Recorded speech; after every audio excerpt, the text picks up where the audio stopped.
अस्सलाम वालेकुम नाजरीन, वेलकम टू शारा दस्तूर। मैं हूं मोना आलम। तमाम देखने वालों को वार्म वेलकम। नाजरीन, पहले सेगमेंट के तहत टेबल करते हैं 32 साला शख्स जनाब नाजिम जोखियों के कत्ल का, बेईमाना कत्ल का मामला जो कि सिंध में पेश आया। और जितनी इसकी मजम्मत की जाए, ये इस तरह के अवामिल काबिल मजम्मत हैं और यकीनन मुआशरे के ऊपर एक बहुत बड़ा सवालिया निशान उठाते हैं। हमारे सिस्टम के ऊपर, हमारे जागीरदाराना निज़ाम के ऊपर एक बहुत बड़ा सवालिया निशान उठाते हैं।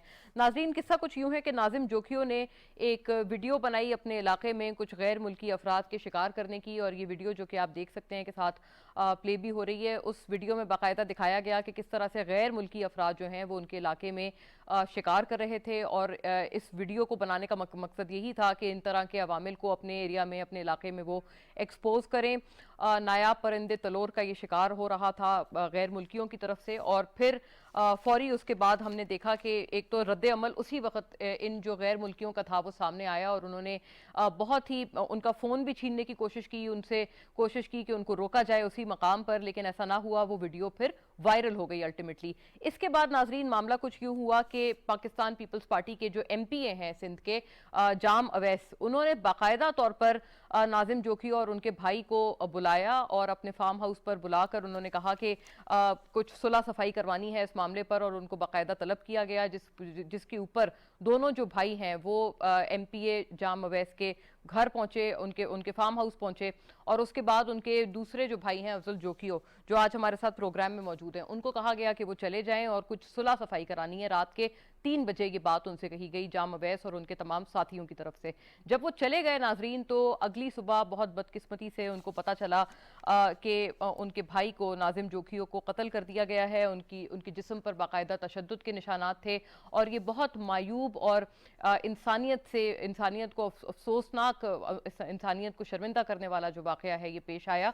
इसके फौरी बाद नाजरीन जो एहतजाज था उसके नतीजे में हमने देखा, चूंकि लवाहिकीन ने डेड बॉडी के साथ एहतजाज किया, और उसके फौरी बाद हमने देखा कि जाम अवैस जो हैं उन्होंने बाकायदा अपनी गिरफ्तारी दे दी।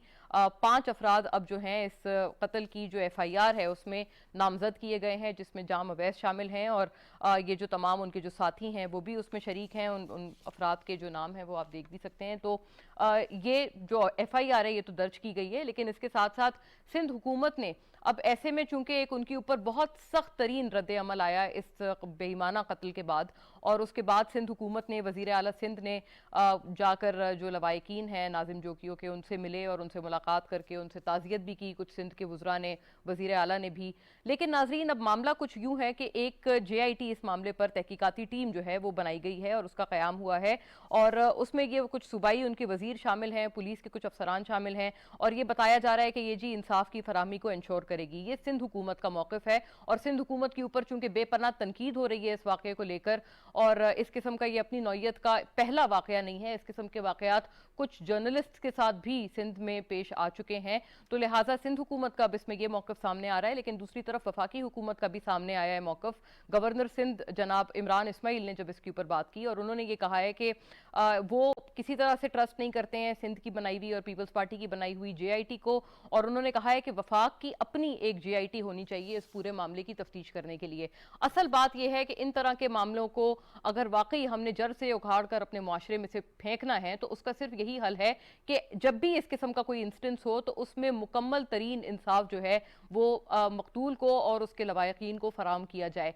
क्या इस मरतबा नाजरीन ये चीज़ हो पाएगी? वरना अक्सर व बेशतर हमने देखा है कि इस तरह के अवामिल जहां पर भी हों पाकिस्तान भर में, बदकिस्मती से उनको कारपेट के अंडर ब्रश कर दिया जाता है और उनको किसी तरह से उनको दबा दिया जाता है मामले को। उम्मीद हम यही करते हैं, दुआगो भी यही है, और हमारी कोशिश भी यही है इस प्लेटफॉर्म से कि हम मुकम्मल इंसाफ जो है वो मकतूल को और उनके लवाहिकीन को पहुंचाएं। लेकिन क्या जितनी अभी तक मामला चल रहे हैं और FIR वगैरह जो हैं, जो पुलिस की कार्रवाइयां चल रही हैं, वो क्या जो लवाहिकीन है और ख़ास तौर पर जो भाई हैं जनाब नाजिम जोखियो के, जो कि इस वाक़े के साथ साथ ही अपने भाई के हमरा शामिल थे अफजल जोखियो, वो क्या समझते हैं कि क्या इंसाफ मिल पाएगा उनको? और क्या ये बहुत जो बड़ा सवालिया निशान हम उठा रहे हैं सिस्टम के हवाले से, क्या इसका जवाब इस मर्तबा मिल पाएगा, जो कि आने वाले खुदा न ख्वास्ता इन तमाम ऐसे तमाम अवामिल की हौसला शिकनी कर सके जो इस तरह से हमारे माशरे में सर उठाते हैं और एक बहुत जागीरदाराना निज़ाम के ऊपर निशानदेही करते हैं? मेरे साथ इस सेगमेंट में मौजूद हैं सबसे पहले अफजल अहमद जोखियो, जो कि भाई हैं जनाब नाजिम जोखियो के, और हमें ऑनलाइन ज्वाइन कर रहे हैं। उनसे सबसे पहले मैं बात का आगाज़ करूंगी, लेकिन ज़ाहिर है इस सेगमेंट में हम सिंध गवर्नमेंट पीपल्स पार्टी की उनका मौक़िफ़ भी शामिल गुफ्तगू रखेंगे, और जो अपोजिशन है सिंध में PTI की, उनका मौक़िफ़ भी हमारे साथ रहेगा। इस सिलसिले में आजिज़ धामरा हमें ज्वाइन कर रहे हैं पाकिस्तान पीपल्स पार्टी से ऑनलाइन, और जनाब फिरदौस शमीम नकवी हमारे साथ होंगे, मेंबर कौमी असम्बली पाकिस्तान तहरीक इंसाफ से, member provincial assembly Sindh assembly के मेंबर हैं, वो भी हमारे साथ बज़रिया स्काइप होंगे। जावेद अब्बासी भी हमें ज्वाइन करेंगे PMLN से। लेकिन बात का आगाज़ अगर अफजल जोखियो साहब मैं आपसे करूं, पहले तो ये फरमाइएगा, आप अभी तक कितना समझते हैं, आपके लिए कितनी तसल्ली बख्श है अभी ये तमाम चीज़ें जो हो रही हैं, जिस तरह से पुलिस आगे तहकीकात बढ़ा रही हैं, और जो तहकीकाती टीम सिंध हुकूमत ने बनाई है उसको, उस पर आपको कितना एतमाद है कि आपको इंसाफ देगी? जी बिल्कुल, ये मेरे भाई के साथ जो जालिमाना तशद्दुद करके मेरे भाई को कत्ल कर दिया गया, मैं इस वक्त बिल्कुल दुखी हूँ। मेरे साथ जो मेरे अवाम है, सिंध की अवाम, पूरे आल पाकिस्तान, मीडिया वाले, पूरी वर्ल्ड लेवल पे जो ये बात पहुंच चुकी है, मैं बहुत बेहद शुक्रगुजार हूँ पाकिस्तान पीपल्स पार्टी का, और मैं एक वर्कर हूँ पाकिस्तान पीपल्स पार्टी का। शुक्रगुजार हूँ मैं बिलावल भुट्टो जरदारी साहब, वजीर आला सिंध, उसकी पूरी आला क़यादत सिंध गवर्नमेंट की, जिन्होंने मेरे साथ कंप्रोमाइज किया है, और जो भी उनसे हुआ है वो मेरे से किया है। और ये कातिल जो है ना, वो उनकी कंप्रोमाइज पे उन्होंने मुझे हमें गिरफ्तार करके दिए हैं। मैं और भी इंशाल्लाह उम्मीद रखता हूँ कि chief of army, prime minister, वजीर आजम Imran Khan, chief justice of Pakistan, Sindh high court के बड़े जज, और गवर्नमेंट, सिंध गवर्नमेंट मुझसे इंशाल्लाह और भी मजीद ताउन करेगी। जी, तो यानी कि आप चूंकि पीपल्स पार्टी के खुद भी आप कारकुन हैं और उनके साथ हैं, तो लिहाजा आप मुतमईन हैं कि ये जो अभी तहकीकाती टीम सिंध हुकूमत ने बनाई है, जिनमें उनके अपने वुज़रा हैं, सिंध पुलिस इस वक्त कैसे ले जा रही है ये तमाम तफ्तीश को? आपको लगता है कि वो बिला तफरीक और बगैर किसी सियासी एंगल के और सियासी किसी भी मुदाखलत के बगैर वो आपकी तफ्तीश को आगे बढ़ा रहे हैं? जी बिल्कुल, सिंध गवर्नमेंट हर मामले में, उसके हमारे जो हल्के के MP मोहम्मद साजिद जोखियो साहब से लेकर बिलावल भुट्टो जरदारी साहब तक मेरे से ताउन कर रहे हैं, और हर लम्हा वो साजिद जोखियो साहब मुझसे राब्ते में है। और पहले स्टार्टिंग जो मामला हुआ था उससे लेकर अभी तक सिंध गवर्नमेंट मुझसे कंप्रोमाइज कर भी रही है। जो जालिमाना तशद्दुद मेरे भाई के ऊपर कत्ल किया गया, तो पुलिस की जो मुझे GIP बना के दिए, अभी मैंने जो कुछ नाम दिए थे वो मेरे मुताबिक बनाई गई है। मैं उनसे बिल्कुल मुतमईन हूँ। इंशाल्लाह मुझे मेरे भाई का जो कत्ल हुआ है, मुझे इंसाफ मिलेगा, मेरी फैमिली को इंसाफ मिलेगा। अच्छा, इंशाल्लाह अफजल साहब, हम आपकी इस दुख की घड़ी में आपके साथ भी हैं, और इसी तरह से पूरी उम्मीद है कि आप मुकम्मल इंसाफ आपके साथ हो, और इस तरह के जो वाकयात हैं उनकी मुकम्मल रोकथाम हो हमारे माशरे में। ये बताइएगा कि फिर वजह क्या बनी, क्योंकि जो वाकया पेश आया, मैंने अभी इब्तिदाई में जितनी बात बताई है वो वही है जो कि बजरिया रिपोर्ट्स हम तक पहुंची हैं, बातें जो हमें मौसूल हुई हैं। लेकिन आप बताइएगा, चूंकि आप उनके हमरा थे अपने भाई के, जाम अवैस ने आपको बुलाया, और आप चूंकि पीपल्स पार्टी के खुद भी वर्कर हैं, तो ऐसा सलूक पीपल्स पार्टी के ही MPA ने फिर क्यों किया आपके साथ और आपके भाई के साथ?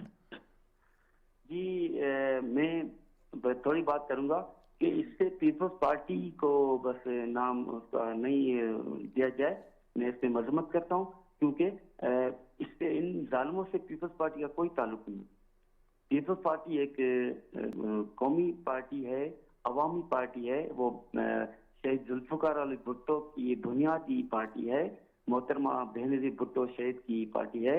मैं उनसे मुखातिब हूँ, इंशाल्लाह वो मुझसे राब्ते में। लेकिन अफजल साहब, ये जो MPA हैं ये तो पीपल्स पार्टी के ही हैं, तो मेरा यही आपसे सवाल है कि फिर उन्होंने इस किस्म का सलूक क्यों किया आया? आप तो खुद वर्कर हैं उसी पार्टी के, और आप बहुत हिमायती भी हैं उस पार्टी के, आपको एतमाद भी है इतने बड़े सानिया होने के बाद भी, फिर उन्होंने क्यों ये तमाम चीज की? वो पीपल्स पार्टी के ही तो MPA हैं। मुझे उन कातिलों जालिमों पे एतमाद नहीं है। लेकिन ये पार्टी को बदनाम कर रहे थे, एमपी तो थे, लेकिन ये जो सरदारी निजाम इनके पास था ना, वो उस हवाले से मेरे भाई के ऊपर तशद्दुद किया है, प्रेशराइज करके। ठीक मैं है। 3 टाइम इनके साथ, दोनों भाइयों के साथ खाना खाता था, जाम हाउस के अंदर रहता था। मैं डिस्ट्रिक्ट काउंसिल का मेंबर रह चुका हूं इनके साथ, पीपल्स पार्टी के टिकट पे। तो इन पे मेरा भरोसा हो गया, मैं इनके ऊपर अंधा प्यार करके बैठा। मुझे ये पता नहीं था कि इतने इस हद तक ये शरारतें करेंगे, और मुझे ये मेरा अपना भाई जो है प्यारा लाडला मेरा, वो मुझे कत्ल करके देंगे जी। सही। और एक बात यानी करूं आप इनके साथ कि खासे बात करीब थे, आप इनसे खासे करीब ताल्लुकात आप तमाम के थे, और उसके बाद आपको बहुत धचका ये लगा है कि इस किस्म का इन्होंने आपके साथ इस किस्म का जुल्म किया है।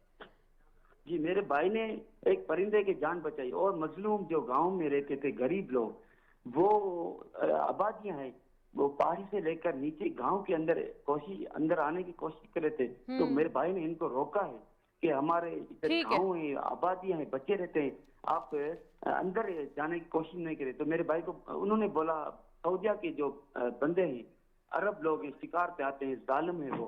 तो मेरे भाई के ऊपर उन्होंने तशद्दुद किया, हल्का सा मारा। आप दुनिया ने पूरी देखी, ये वीडियो आपके सामने है जी। सही सही। ठीक है, शुक्रिया आपका अफजल साहब, आपने हमसे बात की, और अल्लाह मुकम्मल इंसाफ आपको इस तमाम मामले पर दे। नाजरीन, अपने जो पॉलिटिकल हमारा जो पैनल है उनका रुख करते हैं। फिरदौस शमीम नकवी हमारे साथ हैं, आजिज धामरा, जनाब जावेद अब्बासी हमारे साथ हैं, बहुत शुक्रिया तमाम का। लेकिन फिरदौस शमीम नकवी साहब, मैं आपसे बात का आगाज इसलिए करना चाह रही हूँ क्योंकि अभी गालिबन अगर आपने सुना है, अभी अफजल जोकियो हमसे बात कर रहे थे, और वो तो खासे पुरुमीद हैं, उनको एतमाद भी है कि ये जो जेआईटी बनी है, तहकीकाती टीम जो बनाई है सिंध हुकूमत ने, उन्होंने कहा है कि वो मुकम्मल चीज पर उनको साथ रखा गया है, और उनको पूरा कॉन्फिडेंस है कि उनको ये जो तहकीकाती टीम है वो इंसाफ देगी। तो फिर आप क्यों ये डिमांड कर रहे हैं कि वफाक के तहत एक और जेआईटी बनाई जाए?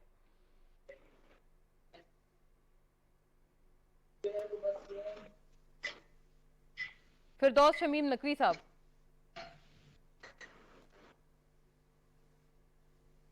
ये आवाज आ रही है आपको? जी जी बिल्कुल आ रही है, प्लीज गो अहेड।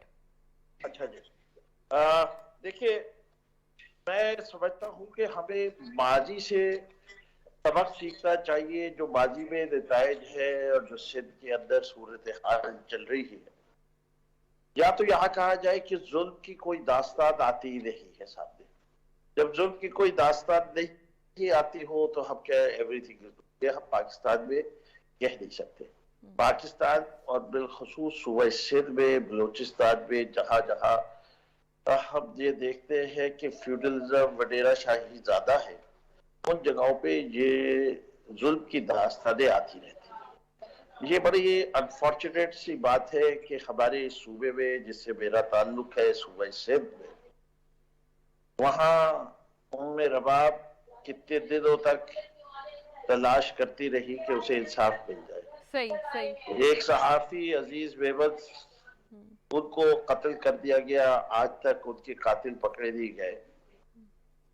लड़काना में पिछले ही दिनों में एक और एमपीए साहब ने एक खातून को गोली मार दी जब वो कुरान उठा के लेके आई हुई थी, वो भी वीडियो सब अवेलेबल है। यहाँ नाजिम जोकियों का जो केस है, वो इसके अंदर कई अहम पहलू है।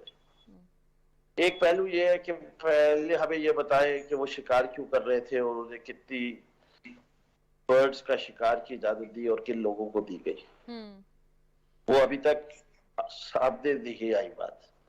अभी तक जिस शख्स की वीडियो वायरल हुई है, जिसने थप्पड़ मारा, फूद छीना या फूद गिराया, उसका नाम नहीं आया है।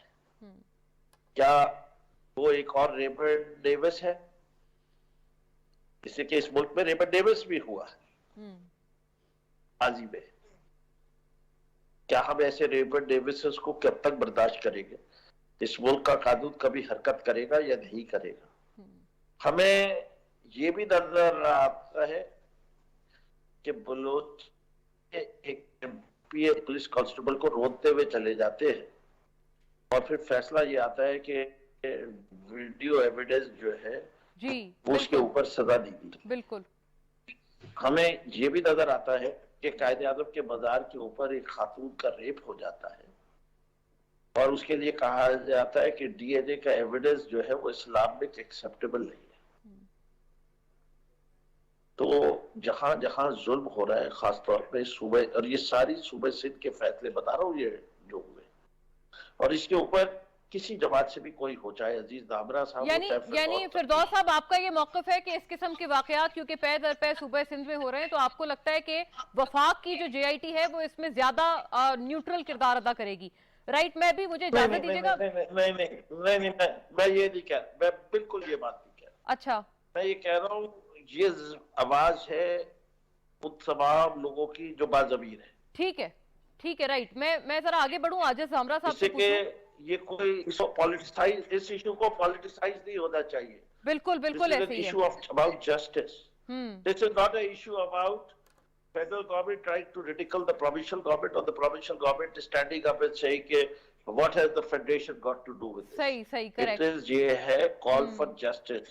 It is a call कि एक कमजोर तबके के साथ हुकूमत वक्त को खड़ा होना चाहिए और बिल्कुल दुरुस्त उसके अहले खाना को इंसाफ दिलाना चाहिए। देखिए, आप वो मत भूलिए, अभी इस्लामाबाद में एक केस हुआ था किसी बारू खातून के। ठीक है, मैं फिरदौस साहब आपकी तरफ लौटती हूँ, जरा आजिज साहब से बात कर लूं। जी आजिज साहब, आप बताइएगा, क्या ये भी फिरदौस साहब को आपने सुना, वो कह रहे हैं कि इसमें कोई सूबाइयत का कोई एंगल नहीं निकालना चाह रहे हैं, वो कोई ऐसी बात नहीं है कि वो वफाक को ज्यादा प्रेसिडेंस देना चाह रहे हैं, लेकिन क्या आप लोग सिंध हुकूमत, ये जो तहकीकाती टीम आपने बनाई है, आप इंश्योर करेंगे कि जस्टिस हो? और ये जो तलोर का शिकार हो रहा था, ये फिर किस जुमरे में हो रहा था? ये गैर कानूनी तौर पर क्या गैर मुल्कियों को इजाजत दी गई थी आपके इलाके में, और किसकी इजाजत से वो ये काम कर रहे थे? आजिज साहब। देखें मोना, पहली बात तो ये है कि मैं फर्स्ट ऑफ ऑल मैं इस कत्ल की सख्त मजम्मत करता हूँ। जिस तरह के जज्बात उनकी फैमिली के हैं, सिविल सोसाइटी के हैं, और जिन जिन लोगों ने ये वाकया सुना या देखा, मेरे भी जज्बात, मेरी पार्टी चेयरमैन और पार्टी के तमाम सिंध गवर्नमेंट के जज्बात भी वही हैं। अभी आपने उसके भाई की गुफ्तगू सुनी है, मैं मजीद उस पर बात नहीं करता। मैं इस कत्ल की मजम्मत करता हूँ, एक नहीं 100 बार। इशू ये है कि इंडिविजुअल केस को पॉलिटिसाइज जो किया जाने की कोशिश की जा रही थी, उसमें उनके जो लवाकिन हैं उनकी गुफ्तगू आपने सुनी है, पूरी सोसाइटी उनके साथ है, उसको ना खौफ है ना डर है, वो उन्होंने बात की। अभी जो फिरदौस शमीम नकवी साहब ने जो वाकयात गिनवाए सिंध के, देखें, अगर कोई वाकया, कोई कत्ल सिंध में होता है तो उसकी शदीद मजम्मत करनी चाहिए, आपको, मुझे, फिरदौस शमीम नकवी साहब को और पूरी सोसाइटी को। मगर मुझे अफसोस एक बात हो रहा है कि वो कह रहे हैं कि इन वाकयात को पॉलिटिसाइज नहीं करना चाहिए। उन्होंने बलोचिस्तान के वाकयात सुनाए, उन्होंने सिंध के वाकयात सुनाए, मगर बड़े अफसोस की बात है कि एक बहुत बड़ा 11 करोड़ का सूबा पंजाब है, उसमें रेवंत डेवत की जो उन्होंने बात की, उसके बाद की बात, जब पीटीआई की बात करते हैं जो बिल्कुल तब्दीली और इंसाफ वाली बात कहती है, जो बजट है एक जानिब के वफाक की जीआईटी यहाँ पे बननी चाहिए। इस्लामाबाद में एक सफारतकार ने इसी तरह गाड़ी से रौंद डाला था किसी आम शहरी को, उस केस का क्या बना? इस प्रोग्राम में फिरदौस शमीम साहब वो भी जरा रोशनी डालें, किस तरह खातून को मोटरवे पे जो ज्यादती का निशाना बनाया गया था, उसका इंसाफ कहाँ है? वो जो शुरू में आपकी गवर्नमेंट आई थी, किस तरह एक फैमिली को भून डाला था पंजाब पुलिस ने, आपने उनके लवाकिन की तहजीत करने के बजाय उन्हें प्राइम मिनिस्टर हाउस में मंगवाया, उस केस का भी बता दें। मैं रिसेंटली एक वाकये का जिक्र करता हूं कि पंजाब में एक टिकटॉकर, एक खातून बेचारी अगर पार्क में जाती है तो किस तरह भेड़िए उसको, उनकी इज्जत को तार तार करते हैं। उसमें भी इंसाफ अगर उस सूबे में किया हुआ तो वो बिल्कुल सामने रखते कि बाकी सूबों में इंसाफ नहीं है। 9 मजदूरों का कत्ल रहीम यार खान में हुआ है, 1 महीना पहले की बात है। चीफ मिनिस्टर साहब वहां पर तहजीत के लिए नहीं गए हैं, इनके लीडर ऑफ अपोजिशन ये आजिज साहब, आप जितने मामलात बता रहे हैं बेशतर वो हैं जिनको एटलीस्ट मैंने प्रोग्राम में कवर किया है। नहीं किया फिरदौस शमीम नकवी साहब को, मुझे बात करने दीजिए। नहीं आजिज साहब, मेरा सवाल सुन लेना, मेरा सवाल सुन ले, मेरी आपसे ये गुजारिश है। नहीं करना चाहता, मगर आप उसको, मैं मजीद एक बात बताना चाहता हूँ। जी आप करें मुकम्मल, फिर एक सवाल का भी जवाब देना। रुकन कौमी असेंबली शादिया अता मरी साहिबा ने जब उन 9 मजदूरों के कत्ल पे पॉइंट ऑफ स्कोर पे बात की है फ्लोर पे, उनको धमकियां दी गई। वहां पर एक सिटिंग एमपीए है मुमताज चांग, अगर वो बात करता है तो उनको धमकियां दी जाती हैं। हत्ता कि मीडिया ने भी इस तरह उस केस को नहीं उठाया कि 9 मजदूरों को दिन दहाड़े भून डाल दिया गया सही एक डाकुओं की तरफ से। वहां पर चीफ मिनिस्टर नहीं जा सकते, उनको धमकी मिलती है अगर आएंगे तो हम नहीं, आपको आजिज देखेंगे। साहब, इस एक तरह बात के सुन लेना, वाकयात मैं पूरे मुल्क में होते हैं। आप सवाल सुन लेना आजिज साहब। मगर हमें सबकी मजम्मत करनी चाहिए। बिल्कुल बिल्कुल, फिर मैं इस तरह वाकया हो, आपसे मैं मजम्मत करता हूँ, इन मगर प्रिंसिपल फिरदौस साहब को अग्रीमेंट पे हूँ। पंजाब में होने वाले इन वाकयात जो इनकी हुकूमत में हुए हैं, ये उनको भी बिल्कुल मजम्मत आजिज करनी साहब, चाहिए। आजिज साहब बिल्कुल आपसे इन प्रिंसिपल अग्रीमेंट है तमाम बातों पे। कहीं पर भी वाकया हो उसकी उसी तरह से मजम्मत, इसमें कोई फर्क नहीं है। आपने वो जो टिकटॉकर का वाकया, हमने उस पर भरपूर प्रोग्राम किया था। ये मुझे बताएं कि ये इसलिए एक मुनफरिद नौयत, इसमें ये बात एक यूनिक है कि एक सिटिंग एमपीए ने बाकायदा, उनके ऊपर इल्जाम है जामा अवैस पे कि वो कत्ल कर रहे हैं, बाकायदा घर बुलाकर, और पीपल्स पार्टी का अपना वर्कर है वो शख्स जिसको कत्ल करा जा रहा है। तो ये असल मायूब बात है कि मैं उसकी सख्त मजम्मत करता हूं। जाम अवैस जो है उसके खिलाफ पार्टी ने नोटिस लिया, सिंध गवर्नमेंट ने नोटिस लिया। ये इंडिविजुअल वाकया है और दोनों साइड का ताल्लुक जो है वो पीपल्स पार्टी से है, मगर उसके बावजूद मैं आप पूरी सोसाइटी जोखियो के साथ, नाज़िम जोखियो की फैमिली के साथ खड़े हैं। कोई हिमायत नहीं करता, वो केस चल रहा है और अगर लवाकिन मुतमिन नहीं होंगे, उनको फांसी, जो भी कातिल है उसको फांसी के फंदे पे जाना चाहिए। मगर मैं कह रहा हूं कि 9 मजदूरों के कत्ल के वाकये में उसमें कोई कबाहत नहीं है, 9 मजदूरों की बात अगर कोई रुकन कौमी असेंबली करे, उनको धमकियां मिले, सिटिंग एमपीए करे, उनको धमकियां मिले, और प्राइम मिनिस्टर और चीफ मिनिस्टर वहां पर जा नहीं सकते, उनसे तहदीद नहीं कर सकते। इशू ये है, यहाँ तो चीफ मिनिस्टर गए हैं। ठीक है, राइट, नहीं वो तो आपकी बात सही है, लेकिन उसमें बात यूनिक ये भी है ना कि आपके अपने सिटिंग एमपीए ने भी, उनके ऊपर डायरेक्ट ये इल्जाम है, वो जेल में इस है वजह से वो जेल में है। अगर वो कसूरवार हैं तो उनको सजा मिलनी चाहिए। ठीक है, और कानून जरूर देगा। मैं जरा, अगर फिरदौस शमीम वापस हमारे साथ अब जुड़े तो उनसे मैं ये सवाल पूछूं कि एक सेकंड, मैं ये सवाल पूछूं फिरदौस शमीम नकवी से कि फिर जो जेआईटी की बात की जा रही है वफाक की तरफ से, वो क्यों फिर की जा रही है? जी बैरिस्टर जावेद अब्बासी, ये जो अदालती निज़ाम है इसके ऊपर आप बताइएगा, since you are a barrister, कि क्या इस किस्म के वाकयात का कोई अजाला नहीं होता? क्या हमारी तारीख में कोई अच्छा प्रेसिडेंस मौजूद नहीं है कि जब भी ऐसा कोई वाकया आम शहरी के खिलाफ हुआ हो और वो इतना ताकतवर ना हो जितना उसका कातिल हो, तो क्या ऐसे प्रेसिडेंस हमारे मुआशरे में, हमारे अदालती निज़ाम में क्या पहले नहीं दिए गए? जी बिस्मिल्लाहिर्रहमानिर्रहीम, बहुत शुक्रिया। इसमें तो कोई शक नहीं कि हमारी अदालती तारीख भी आप देख लें, इस तरह के वाकयात भी होते हैं। एक हफ्ता या 10 दिन या 1 महीना मीडिया, हम पार्लियामेंट के अंदर भी चीज़ें उठाते हैं, इस पर बड़ी डिस्कशन होती है, आर्टिकल लिखे जाते हैं और फिर ये बात कहीं गुम हो जाती है, उसका फॉलो अप नहीं रहता जो रहना चाहिए। क्योंकि जिस सोसाइटी में क्राइम होगा, वो शायद ही दुनिया की कोई सोसाइटी हो जिसमें क्राइम ना हो, लेकिन जिस सोसाइटी में क्राइम होगा, अगर उसको मंतकी इंतजाम तक नहीं पहुंचाया जाएगा, अगर मकतूल को इंसाफ नहीं दिया जाएगा, जिसके साथ जुल्म होगा उसको इंसाफ नहीं मिलेगा, तो ये बहुत बड़ी ज्यादती है और फिर लोगों का इत्मीनान उठ जाता है अदालती निज़ाम से भी और पुलिस से भी। इसके लिए तो सबको मिलकर काम करना चाहिएगा और ये कोई बड़ी शानदार तारीख नहीं हमारी रही है इसमें बदकिस्मती से कि ऐसे कई वाकयात हो जाते हैं जिनको बाद में पूरी तरह मंतकी अंजाम तक पहुंचाना मुश्किल हो जाता है।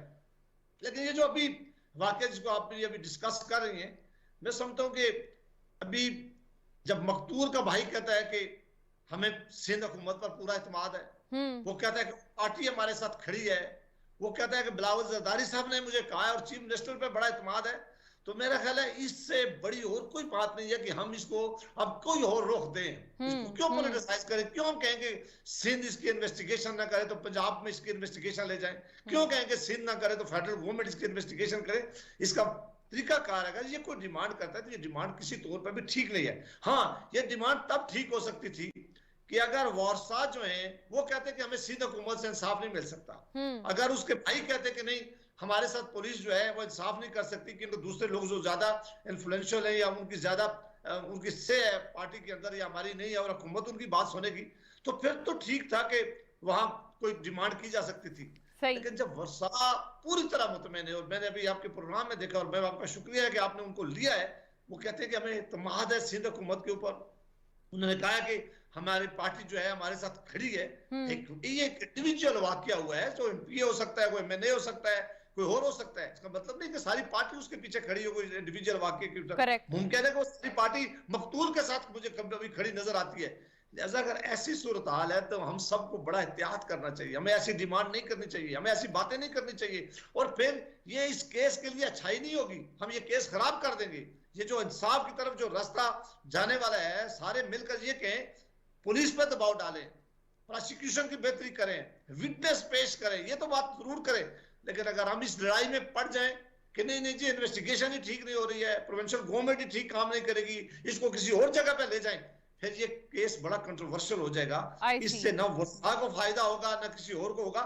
इस बात से मैं जरूर इत्तेफाक करता हूं कि पाकिस्तान के अंदर जहां भी क्राइम हो, वो कोई सूबाई हुकूमत जाओ या मरकजी हुकूमत हो, हमें उस पर सियासत करने के बजाय सबको मिलकर कोशिश करनी चाहिए कि जो मकतूल है उनको इंसाफ मिलना चाहिए, क्योंकि यही डिमांड होनी चाहिए। और अगर कहीं गलती है, कहीं कमी पेशी है सामने आती है, तो उसके लिए फिर एक अदालती निजाम मौजूद है, उसको भी इस्तेमाल किया जा सकता है। लेकिन इस केस में मैं समझता हूं कि हम सबको एहतियात करना चाहिए। ये एक बहुत बड़ा जुल्म हुआ है, एक बहुत बड़ी ज्यादती हुई है, ताकि इसके जो लोग इसमें मुलव्वस हैं उनको सजा मिल सके, और जो मकतूल है, जो खानदान इस वक्त परेशानी की आलम में है, उनको इंसाफ मिल सके। सही, राइट नाजरीन, मैं इस सेगमेंट को वाइंड अप करूंगी, लेकिन फिरदौस साहब आपसे एक ये सवाल जरूरी है कि फिर क्या वफाक के लेवल पर जो जेआईटी की बात की जा रही थी आप लोगों की तरफ से और पीटीआई की तरफ से, क्या इसको आप समझते हैं कि विड्रॉ कर लेना चाहिए? क्योंकि जो मकतूल के भाई हैं वो कह रहे हैं उनको मुकम्मल इत्मीनान है। अभी आपने बैरिस्टर जावेद अब्बासी को सुना, वो भी ये बात कह रहे हैं कि जी ये कंट्रोवर्सी, नई कंट्रोवर्सी आ जाएगी इस बात पे, और अगर मकतूल के अपने लवाहिकीन को इत्मीनान है तो फिर तो देयर इज नो पॉइंट कि वफाक की जेआईटी बने। ऐसा नहीं है बीबी, इन दोनों हजरात ने शायद सिर्फ समझते हैं कि मकतूल का रिश्ता अपने भाई से था। मकतूल का रिश्ता उसकी बीवी से भी है। जरा उसकी मकतूल की बीवी की वीडियो भी चला के दिखा दीजिए ना, जिसने उसने मकतूल के भाई पे क्या क्या चार्जेस लगाए, और उसने क्या कहा है कि मैं किस हद तक इस केस को लेके जाऊंगी और मुझे इंसाफ मिलने की उम्मीद नहीं। हाँ, राइट, ठीक है। आप वो वीडियो भी तो चला दीजिए ना प्लीज अपने प्रोग्राम के अंदर, फिर इन हजरात से पूछिए कि अब ये इस आदमी के बयान के बारे में क्या ख्याल रखेंगे। इसे कि मैं समझता हूँ कि असल वरसा सबसे ज्यादा किसकी जिंदगी मुतासिर हुई है, वो उसकी बीवी की हुई है। इसलिए कि भाई का रिश्ता और भाई से कैसे ताल्लुकात है, ये मेरा कोई उसका मसला नहीं। लेकिन मैं तो बाजी की तारीख बता रहा हूँ, उमर रबाब का केस को क्यों नहीं अभी तक फैसला हुआ? कहाँ वो बच्ची बेटी जो है वो घूमती रही, किस तरह दंगे पांव कोर्टों में जाती रही, सालों साल उसने तलब की है, तो 3.5 साल के बाद कोर्ट ने फैसला दिया। वो पुलिस ने क्या किरदार अदा किया उन लोगों को पकड़ने के लिए, और वो लोग असेंबलियों में आते रहे और वो ददाते, अभी भी वो खानदान ददाता फिरता है। इस वक्त लड़कादा में जो केस हुआ है वो भी जो है एमपीए के वालिद साहब का है, जो साहब का एमपीए रहे, उसके बारे में क्या ख्याल है? ये कोई अकेला केस नहीं है, ये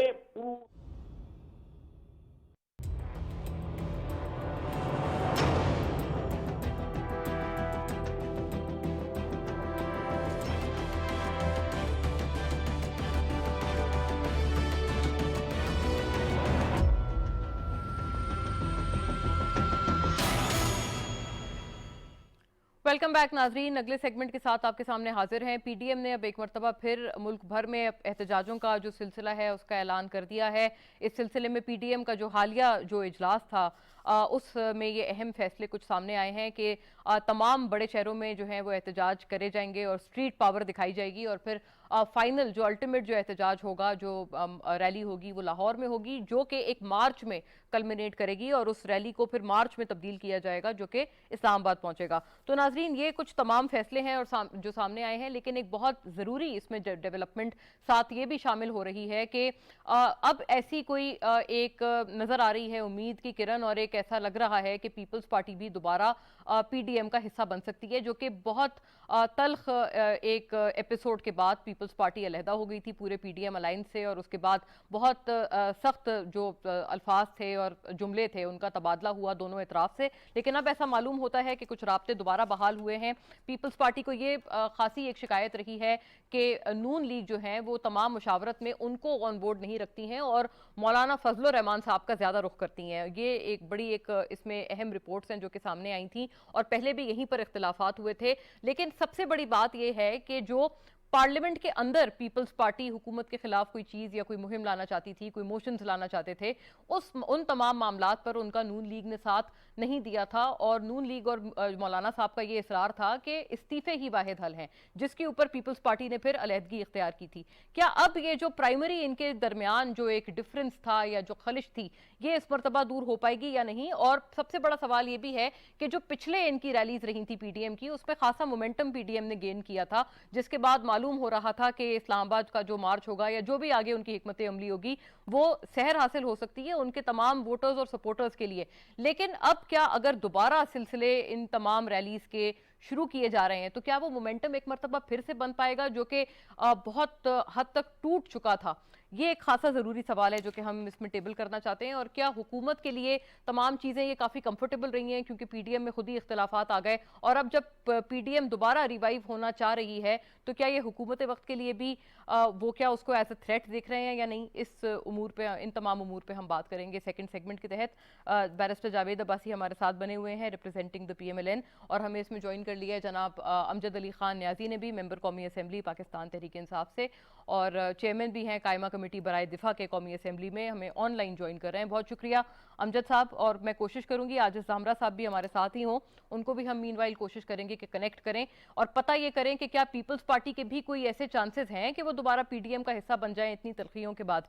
जावेद साहब, आपसे बात का अगर आगाज करूं इस सेगमेंट में, पीडीएम के हवाले से बहुत सारे एजेंडा हैं जो कि आप सामने रखना चाहते हैं, फिर जो जॉइंट सेशन भी आने लगा है उसमें भी आपके ये प्लान्स हैं पीडीएम के कि आप मुकम्मल तौर पर मुखालफत करेंगे उन तमाम बिल्स की जो कि हुकूमत इस जॉइंट सेशन में पेश करने जा रही है। आपको लगता है कि क्या कामयाबी मिल पाएगी? और क्या ये जो इत्तेहादी जमातें हैं हुकूमत की, उनसे भी राब्ते में हैं पीडीएम या अपोजिशन के अलायंस? शुक्रिया। एक तो ये है कि ये इस वक्त पीडीएम क्या कह रही है और क्यों पीडीएम ने दोबारा फैसला किया है कि हम एहतजाजी लॉन्ग मार्च करेंगे और फिर इस्लामाबाद की तरफ रुख करेंगे। कि आप देख रहे हैं कि हर 3 महीने बाद जो महंगाई का एक बम अवाम के सर पर मारा जाता है और जिस तरह गिराया जाता है और जिस तरह आज पाकिस्तान के हालात में लोगों की जिंदगी जिस तरह मुश्किलात में, इसकी मिसाल शायद पाकिस्तान की तारीख में नहीं मिलती। हर 6 महीने बाद, हर 3 महीने बाद प्राइसेस जो हैं वो कहाँ पहुंच गई हैं। और आज तो जो प्राइसेस हैं, जो आप तेल की देख रहे हैं, कीमतें देख लें, पेट्रोल की देख लें, आप इसकी बिजली की देख लें, अभी गैस के मनाजिर अभी आने वाले कि गैस का क्या मामला होगा, और रोजमर्रा चीजें की देख लें। एक पाकिस्तान है जिसमें चीनी किसी जगह पर 140 की बिक रही है, किसी जगह 160 की बिक रही है, किसी जगह 130 की बिक रही है। ये पाकिस्तान ने, ये मंजर पाकिस्तान की किसी हुकूमत में अवाम ने नहीं देखा था। आज सबसे ज्यादा तंग जो है वो पाकिस्तान की अवाम है। वो चिल्ला रहे हैं कि हमारी गलती क्या है कि आप 3 साल पहले इमरान खान साहब जब आए थे, उनकी जमात आई थी, एक ही नारा उनके पास था कि हम तब्दीली लाएंगे, हम कीमतें नीचे लेके जाएंगे, हम लोगों को नौकरियां देंगे, इस मुल्क के अंदर इन्वेस्टमेंट आएगी, हम इस मुल्क से गुर्बत का खात्मा करेंगे। इस मुल्क की सबसे बड़ी जो मिडिल क्लास थी वो भी आज पॉवर्टी लाइन से नीचे चली गई है। गुर्बत की जो लकीर है उसे नीचे भेज दिया गया है। कोई खानदान, कोई आदमी नहीं है, कुछ बिजनेस लोगों के तबाह हो गए हैं। एक तो वैसे माशी हालात बड़े खराब थे, दूसरा कोरोना भी ऊपर से आया, और तीसरा दुनिया की कोई इन्वेस्टमेंट यहाँ नहीं आ सकी। और उससे हर कीमतें, और कीमतें क्यों बढ़ रही हैं कि ये चूंकि आईएमएफ के सामने बिल्कुल झुक के लेट गए हैं। आईएमएफ अपनी पॉलिसी डिक्टेट करा रही है, अपने डिसीजन डिक्टेट करवा रही है। वो हर वक्त कह रही है कि आप प्राइसेस लेके जाएं। अभी यहाँ जब बात करते हैं तो कहते हैं जी इंटरनेशनल मार्केट जो है वो बहुत ज्यादा बढ़ गई है। लेकिन अभी जावेद साहब, आपने कोरोना का जिक्र किया, तो कोरोना तो गवर्नमेंट मेड नहीं था ना, वो तो एक आलमी वबा थी, सब पे आई थी। मैं उस पर हुकूमत को मैंने कहा कि ये वजह थी। एक, आप बांग्लादेश में देख लें, आप कीमतें, आप इंडिया में देख लें, मुल्क की अकर मसनूआत दुनिया में महंगी हुई है, तो उन्होंने अपने मुल्क में सारा वजन लोगों पे नहीं डाला। उन्होंने मैनेज किया है, और कीमतें उनकी कहाँ है और हमारी कहाँ है। तो हमारी इस वक्त तो मैं समझता हूँ कि ये सारी पब्लिक बाहर निकलने के लिए तैयार है। लेकिन जावेद साहब, एक बड़ा अहम सवाल है। देखें, अगर आप उस वक्त ये तमाम चीजें करते हैं जब आपका बहुत मोमेंटम था, पिछले साल जब पीडीएम तमाम थी, पीपल्स पार्टी भी आपके साथ थी, तब तो जाहिर है आपको अवाम की मुकम्मल पजीराई मिलती। क्या वजह थी कि आप लोग बैक ऑफ कर गए? और इस किस्म की भी बातें सामने आती हैं कि ये जानबूझकर कुछ पीडीएम के आपके अपने लोगों ने खलिश डाली थी। आप लोग ये इल्जाम बिलावल साहब पे आयद करते हैं, लेकिन बिलावल साहब ये इल्जाम आप लोगों पे, नून लीग पे आयद करते हैं, मौलाना साहब पे करते हैं कि आपने जानबूझ के फूट डाली थी पीडीएम में कि ये चीज टूट जाए किसी के कहने पर। देखिए उस वक्त देखिए राय कायम हुई थी, कुछ जमातों का ये ख्याल था कि रिजाइन कर देना चाहिए, क्योंकि रिजाइन क्यों करना चाहिए कि वो इलेक्शन जो थे वो रिग्ड इलेक्शन थे, वो मैनेज्ड इलेक्शन थे। वो आरटीएस का निज़ाम जो लाया गया था वो सिर्फ एक जमात को जिताने के लिए जाया था। ये अपोजिशन का हमेशा से क्लेम रहा है। उनका ख्याल था कि जब ये इलेक्शन जाली थे तो अब ये बैठना भी नहीं चाहिए और हमें रिजाइन कर देना चाहिए और फ्रेश इलेक्शन जाने चाहिए। पीपल्स पार्टी का एक अपना सही है। मौकिफ था, एक बड़ी जमात है, उनका एक अपना मौकिफ था कि नहीं, हमें पहले वोट ऑफ नो कॉन्फिडेंस लाकर लेकिन गोया आप ये कह रहे हैं कि इसमें कोई जानबूझकर काम नहीं किया गया था किसी की भी तरफ से। लेकिन ठीक है। उसकी एक बड़ी वजह थी कि वो हालात से आज हालात बहुत मुख्तलिफ हैं। आज अच्छा। पाकिस्तान का शहरी रो रहा है, वो चिल्ला रहा है, और आज तो पीटीआई के लोग हमारे साथ निकलने के तैयार हैं। ओ। आज पीटीआई की जमात के ये, मुझे अमजद अली खान साहब ये दिलेर आदमी, इनके वालिद भी बड़े दिलेर थे, मुझे इनका नहीं पता, बेशुमार लोगों को अपने हलकों में जाना उनका बड़ा मुश्किल हो गया है, क्योंकि वो आवाम को क्या फेस करे, आवाम को क्या अच्छा ठीक है, आपने खासा अहम इंकशाफ किया है, जरा अमजद साहब से पूछ लें। वक्त आ गया है कि एक मुनज़्ज़म तरीके से अपोजिशन बाहर निकले और इस हुकूमत से जान छुड़ाए और इसके लिए नए राइट अमजद साहब, मुल्क में नया इलेक्शन हो।